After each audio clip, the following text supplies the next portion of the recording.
Cuando hablábamos de este programa durante la semana o incluso esta mañana,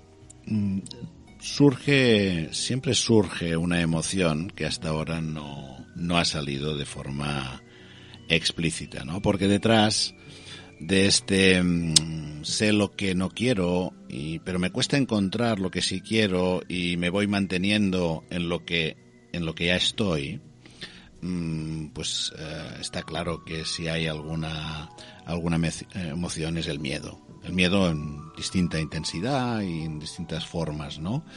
Y aquí quizás estaría bien, ¿no?, compartir cómo hemos vivido este miedo y al fin y al cabo, ya que también somos instructores de mindfulness o trabajamos con terapia Gestalt, cómo hemos regulado, ¿no?, cómo hemos gestionado este miedo.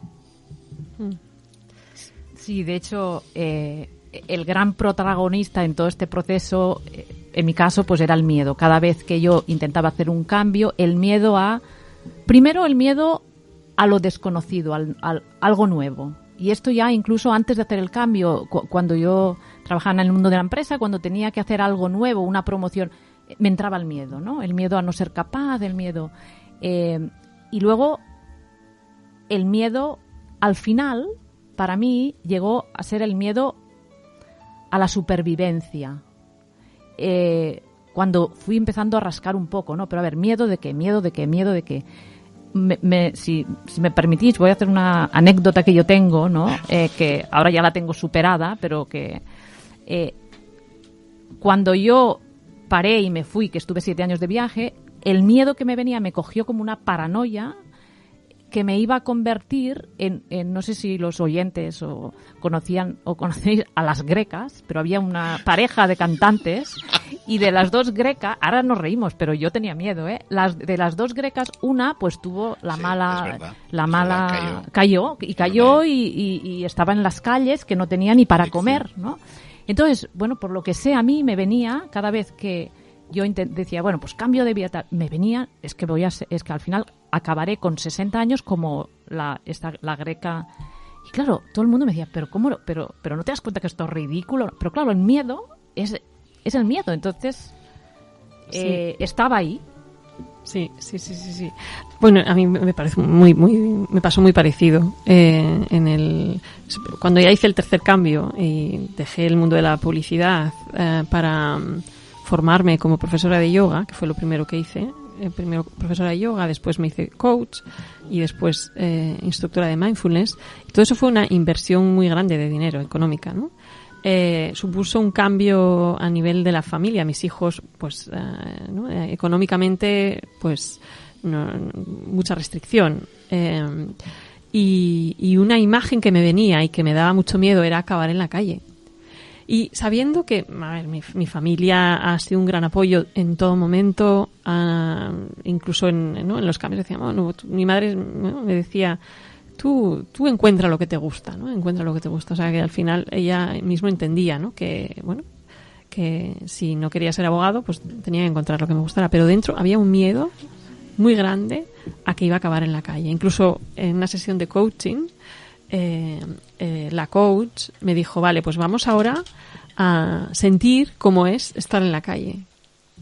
Y me llevó a eso, a sentir qué era eso de perderlo todo, ¿no? El miedo a perderlo todo. Y también el miedo a no ser aceptado, a que los demás pues me vieran como una loca. Es decir, ahora esto, ahora lo otro, y vuelve a cambiar.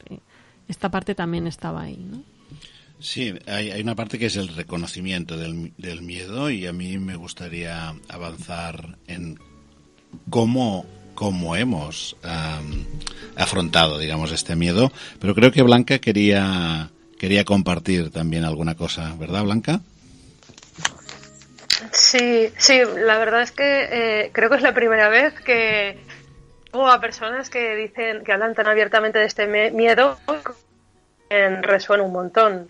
Y sí, yo quería decir igual que como está diciendo Amaya, al miedo sí que es necesario darle un espacio, porque ese miedo tiene una intención también positiva, ¿no? Que es que has tenido una estabilidad económica, quizás en estos casos hasta ahora, y bueno, y te avisa de que eso se va a perder y que bueno, te tienes que poner las pilas, ¿no? Para superar esa situación. Pero es así como lo veo, el transformarlo, creo que esa es una clave, el transformarlo para que y avisarte para que tú pongas los medios para poder superar esa dificultad que estás teniendo. Y luego hay otra cosa también que hay que tener en cuenta, que la diferencia realmente entre las personas es que tienen miedo, es las que realmente hacen caso al miedo y se bloquean y no siguen hacia adelante, o las personas que a pesar del miedo siguen adelante. El miedo es un gran aliado que puedes tener tú como de copiloto. No lo pones de piloto de tu coche, pero lo puedes tener de copiloto también. Sí, esto que dices, Blanca, me hace pensar en una frase que utilizo a menudo en los cursos, en principio atribuida a Mandela, ¿no? Al menos en las citas, que es que él dice que la valentía no es la ausencia de miedo, ¿no? Esto sería temeridad, ¿no? Y en este sentido el miedo puede ser un buen consejero si sabemos acogerlo y regularlo. Él decía que valentía justamente es, teniendo miedo, hacer lo que consideras que es correcto, lo que consideras que debe ser tu vida, alinearte con este propósito, ¿no?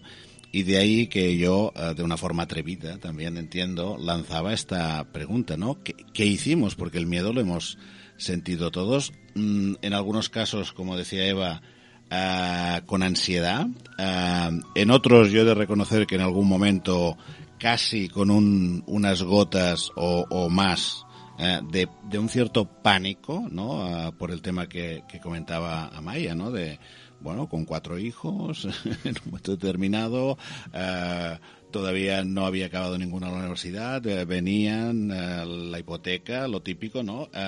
Y tenía muy claro que quería cambiar, pero era algo que más bien durante un tiempo me bloqueaba, que no me impulsaba, ¿no? ¿Cómo vencimos? ¿Cómo hemos sido valientes? Yo en mi caso, que además, bueno, afortunadamente pues no tenía hijos detrás, el miedo era el mismo y la ansiedad era la misma. Yo en mi caso lo vencí tirándome a la piscina. Y siempre explico que yo me tiraba a la piscina sin red, sin saber si había agua, pero luego, como por obra de...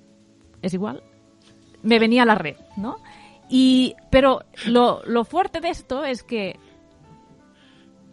cuando lo tenía que hacer por segunda vez, no me acordaba que habiendo saltado a la piscina luego había el agua, ¿no? Y volvía a venir el miedo. Y yo creo que, bueno, al menos en mi caso, al final por cansancio, ¿no?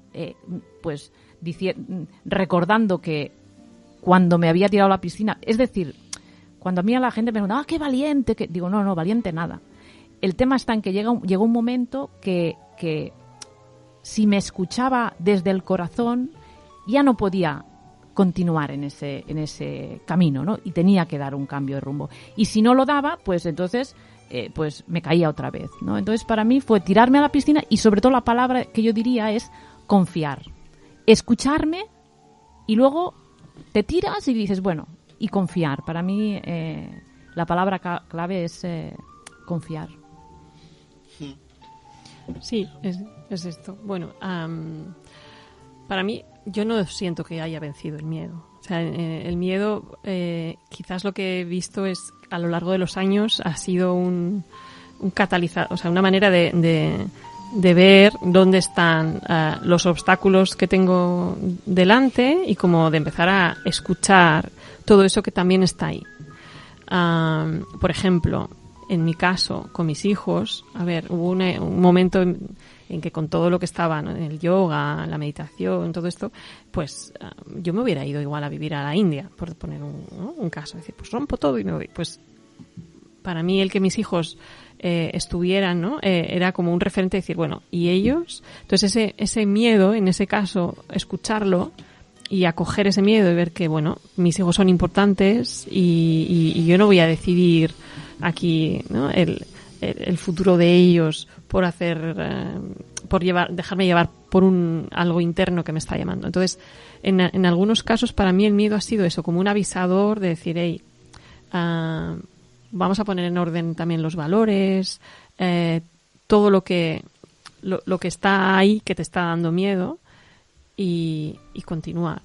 Eso sí, seguir pedaleando. A mí había una cosa de decir, bueno, tú sigue pedaleando y a lo mejor se va cambiando el rumbo, ¿no? Por ejemplo, primero quise llevar el yoga a las empresas y como soy de Kundalini Yoga, pues era un poco friki llevarlo a las empresas en aquel momento. Ahora ya todo es como más abierto, pero antes yoga era como hippie, había una serie de creencias. Entonces, bueno, no dejes de pedalear y si no es así, ¿de qué forma lo puedes llevar?